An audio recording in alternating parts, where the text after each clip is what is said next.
बिस्मिल्लाहिर्रहमानिर्रहीम अल्लाहुम्मा सल्ली अला मुहम्मद व अला आलि मोहम्मद। अस्सलाम वालेकुम नाज़रीन, मैं हूँ आपका मेज़बान खालिद शमील और आप देख रहे हैं मेरा यूट्यूब चैनल। नाज़रीन, आज हम बातचीत करेंगे पाकिस्तान के जो रियासती बैंक है, नेशनल बैंक ऑफ पाकिस्तान, उसके ऊपर हम बातचीत करेंगे। और इसमें एक तरफ हमें अरबों खरबों के जो माली स्कैंडल्स हैं वो नज़र आते हैं, और दूसरी तरफ इसी नेशनल बैंक से वाबस्ता जिन मुलाजमीन ने अपनी तमाम उम्र, अपनी तमाम जवानी, अपना खून पसीना इस बैंक के लिए सर्व किया, वो पिछले 5 साल से इंसाफ के लिए और जो बुनियादी हक है उनका पेंशन, उसके हसूल के लिए दर बदर की ठोकरें खा रहे हैं। हाई कोर्ट ने, लाहौर हाई कोर्ट ने उनके हक में फ़ैसला दिया, सुप्रीम कोर्ट ने उनके हक में फ़ैसला दिया, और फिर सुप्रीम कोर्ट में 2017 में, उस सितंबर अक्टूबर 2017 में एक रिव्यू पिटिशन फाइल की गई नेशनल बैंक की जानिब से। वो अभी तक ज़ेरे इल्तवा पड़ी हुई है, इसकी समाअत हो नहीं रही, और बैंक को स्टे ऑर्डर भी अदालत उज़्मा की तरफ से नहीं दिया गया। इस दौरान नेशनल असम्बली ऑफ पाकिस्तान ने हर साल जो फाइनेंस बिल के ज़रिए पेंशन्स में 5% या 10% इजाफा किया जाता है, ये पिछले कई सालों से वो इजाफा भी इन पेंशनर्स को नहीं मिल रहा। सिर्फ ये कह कर कि जी कि ये मामला क्योंकि अदालत में ज़ेर इल्तवा है, वहाँ से फैसला होगा तो फिर जो है कि ये इंक्रीमेंट लगेगा, या वो जो 70% फार्मूला था पेंशन का उस पर अमल होगा। तो इस तरह से तकरीबन इस वक्त कोई 12 से 13 हज़ार जो नेशनल बैंक के पेंशनर, जिनमें 3,000 बेवा ख़वातीन भी शामिल हैं, वो इस वक्त कसम पुरसी की हालत में ज़िंदगी बसर कर रही हैं। बहुत सारी फ्रस्ट्रेशन के अंदर और बहुत सारी उनकी जो दीगर माली, समाजी, माशी, माशरती जो मसाइल हैं उनके अंदर वो घिरे हुए हैं, और वो मुतअद्दिद जगहों के ऊपर अपीलें कर रहे हैं। कभी फाइनेंस मिनिस्टर को ख़त लिखे जाते हैं, कभी प्राइम मिनिस्टर को खतूत लिखे जाते हैं, कभी चीफ जस्टिस ऑफ पाकिस्तान को भी अपील की जाती है कि वो अर्ली हेयरिंग करें इस मामले की और इसको निपटाएं, लेकिन 5 साल से उनकी सुनवाई नहीं हो रही। अभी एक हवा का ताज़ा और उम्मीद का झोंका नज़र आया है कि नेशनल असम्बली की जो स्टैंडिंग कमेटी है फाइनेंस से मुतल्लिक, उसका इजलास हुआ। इसके चेयरमैन कैसर शेख हैं, जो मुस्लिम लीग नून से वाबस्ता हैं, उनकी ज़ेर सदारत इजलास हुआ। और इस इजलास में जो नेशनल बैंक के पेंशनर्स एक्शन कमेटी है पंजाब के, उनके जो नुमाइंदे हैं अब्दुल रऊफ खान, उनकी सरबराही में 7 रुकनी एक वफ़द ने भी इस इजलास में शिरकत की और उनको वहाँ बोलने का मौका दिया गया। इस इजलास में जो खुशआइंद बात सामने आई है वो ये है कि कमेटी के चेयरमैन ने नेशनल बैंक इंतज़ामिया की सरजनिश की है और इस चीज़ पर बरहमी का इजहार किया कि ये पार्लियामेंट की तौहीन की जा रही है कि जो इंक्रीमेंट पार्लियामेंट ने इम्प्रूव किया वो भी नहीं इन पेंशनर्स को फराम किया जा रहा। और जहाँ तक जो मामला अदालत का है उस पर भी इस बात पर तशवीश का इजहार किया गया कि सुप्रीम कोर्ट ने कोई स्टे ऑर्डर नहीं दिया, इसके बावजूद अमल दरामद क्यों नहीं हो रहा।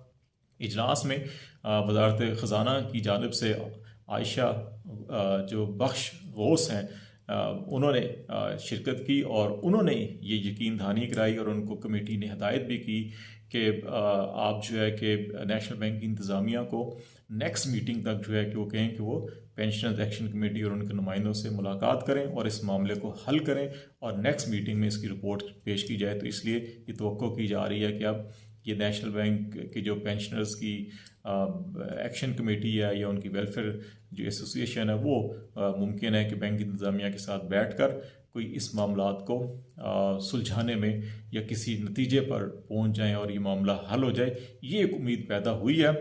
दूसरी तरफ अगर हम ये देखें कि इस नेशनल बैंक के अमूर को, तो बड़े अफसोसनाक सूरत हाल है कि अगर इसकी ऑडिट रिपोर्ट को देखें तो उसके अंदर तो खरबों की निशानदेही की गई है माली बेज़ाब्त, क्योंकि ऑडिट रिपोर्ट इसकी होती नहीं थी, ऑडिटर जनरल पाकिस्तान से नहीं करवाई जाती थी, लेकिन फिर नेशनल असम्बली की जो पब्लिक अकाउंट्स कमेटी है उसकी हदायत के ऊपर ही ऑडिटर जनरल पाकिस्तान से इसकी ऑडिट रिपोर्ट जो है तैयार करवाई गई थी। उसको अगर देखा जाए तो उसके अंदर बेतहाशा माली बेज़ाब्त किए हैं। 3-4 बड़े भी अगर हम स्कैंडल्स इसका देख लें, बांग्लादेश के अंदर जो ब्रांच है उसमें कोई 17 अरब रुपए की वहाँ पर माली बेज़ाब्तियों की जो है कि वो बात की जाती है। 54 अरब रुपए जो हेस्कोल पेट्रोलियम का स्कैंडल है, और इसमें बशमूल इसमें बताया जाता है कि नेशनल बैंक के भी तकरीबन 18 अरब रुपए के इसके अंदर माली बेज़ाब्तियाँ पाई जाती हैं। और फिर मेन ब्रांच जो लाहौर है वहाँ पर भी 8 अरब से ज़्यादा की जो है कि माली बदनवानी और बेज़ाब्तियों की निशानदेही की गई। ये सारे मामला एक तरफ हैं। अगर बैंक के ऑपरेशंस को देखा जाए तो इस वक्त कुल असासे नेशनल बैंक ऑफ पाकिस्तान के 3.8 ट्रिलियन है, जो अगर ये फाइनेंशियल शीट बैंक की देखी जाए तो ये गुज़श्ता माली साल की निस्बत जो उसमें कोई 28% के करीब 27 या 9% इसमें इजाफा हुआ। जो नेट इन्वेस्टमेंट इस 2021 में की गई, जो आखिरी इनकी फाइनेंशियल रिपोर्ट है, ये उनकी वेबसाइट के ऊपर भी नेशनल बैंक के, तो उसमें 1.9 ट्रिलियन की जो है कि वो खालिस सरमायाकारी हुई, और इसमें भी 32% जो है कि इसमें इजाफा देखा गया।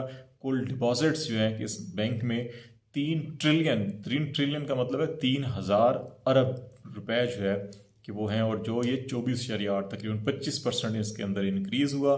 कुल आमदन जो है उसमें इस साल जो है कि 4% कमी हुई, लेकिन इसके बावजूद 134 अरब 60 करोड़ रुपए जो है कि वो कुल आमदन थी नेशनल बैंक की। इसमें जो इसका जो प्रॉफिट था बिफोर टैक्स अदा करने से पहले, वो कोई 52.9 मतलब 52 अरब और 90 करोड़ रुपया जो है कि बैंक ने प्रॉफिट हासिल किया, और ये पिछले साल की निस्बत तकरीबन 14.5% ज़्यादा प्रॉफिट था। और मुनाफा आफ्टर टैक्स जो है वो 28 अरब रुपया जो है कि वो खालिस मुनाफा इस बैंक ने हासिल किया।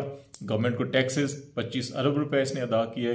क्रेडिट रेटिंग जो बैंक की है वो भी लॉन्ग टर्म में AAA और शॉर्ट टर्म में A1+ जो है वो रिकॉर्ड की गई। कस्टमर इस वक्त नेशनल बैंक के 90 लाख से ज़्यादा हैं, और मकामी पाकिस्तान के अंदर 1500 से ज़्यादा इसकी ब्रांच है, और कोई तकरीबन 20 से 25 ममालिक में इसकी इंटरनेशनली भी ब्रांचें मौजूद हैं। और इसने जो इकनॉमिक वैल्यू एडिशन की है, वो जो कंट्रीब्यूशन है इसकी डिस्ट्रीब्यूशन है, वो भी कुछ 269 अरब की है। और ये जो खातेदार होते हैं, सप्लायर्स हैं, गवर्नमेंट, कम्युनिटी, शेयर होल्डर्स के साथ ये डिस्ट्रीब्यूशन की गई है। तो इतना बड़ा हुजम, इतना बड़ा वॉल्यूम इस बैंक का, और इसके बावजूद अपने ही उन मुलाजमीन के साथ जिन्होंने तमाम अपनी उम्र इस बैंक के साथ गुजारी, अपनी मेहनत की, खून पसीना दिया, और उम्र के आखिरी इस हिस्से में वो अपने बुनियादी हक के लिए दर-बदर की ठोकरें खा रहे हैं, लेकिन उनकी सुनवाई नहीं हो रही। ये बड़ी अफसोसनाक सूरत हाल है। इससे पहले भी हमने मुतअद्दिद बार इस मौजू पे बात की थी। इससे पहले जो प्रेसिडेंट थे नेशनल बैंक के, आरिफ उस्मानी साहब, उन्होंने हमें मैसेजेस भी किए, यकीन दहानी भी कराई, और ये भी कहा कि वो पेंशनर्स एक्शन कमेटी के नुमाइंदों के साथ राब्ते में, और ये आउट ऑफ कोर्ट सेटलमेंट करने के लिए जा रहे हैं। लेकिन फिर उसके बाद जो है कि वो खामोशी हो गई, और बदकिस्मती से ये मामला हल नहीं हो सका। अभी ये उम्मीद की जा रही है कि नेशनल असम्बली की स्टैंडिंग कमेटी ने वाज़ेह डायरेक्शंस दी हैं, और जो प्राइम मिनिस्टर की मामले खसूसी हैं आयशा गौस पाशा, उन्होंने भी नेशनल बैंक की इंतज़ामिया को ये हदायत की है कि वो नेक्स्ट मीटिंग तक जो है कि पेंशनर्स के नुमाइंदों से साथ बैठें, मिल बैठ कर इसका कोई हल निकालने की कोशिश करें, और अगर आउट ऑफ कोर्ट सेटलमेंट होती है वो की जाए, और फिर कोर्ट को आगाह किया जाए। और अगर कोर्ट के अंदर फैसले का भी इंतज़ार किया जाता है तो एटलीस्ट जो पार्लियामेंट ने जो इजाफा किया है उसको फराहम किया जाए। तो लेट्स सी, देखते हैं कि उम्मीद है कि नेशनल बैंक की इंतज़ामिया इन हदायत को नज़रअंदाज नहीं करेगी, और कोई भी मज़ीद जो अपडेट होंगी उनसे भी आपको आगाह करते रहेंगे। और हम चीफ जस्टिस ऑफ पाकिस्तान से भी मुतालबा करते हैं कि वो भी इस केस की सुनवाई करें, और अर्ली हियरिंग करके इसको मंतकी अंजाम तक पहुँचाएँ, ताकि उन पाकिस्तान के बुज़ुर्ग शहरियों को जिनको कॉन्स्टिट्यूशन ऑफ पाकिस्तान भी तरजीह बुनियादों पर उनके मसाइल हल करने के ऊपर ज़ोर देता है, उनके मसाइल हल हो सके। फ़िलहाल खालिद जमील को इजाज़त दीजिए। अल्लाह हाफिज़।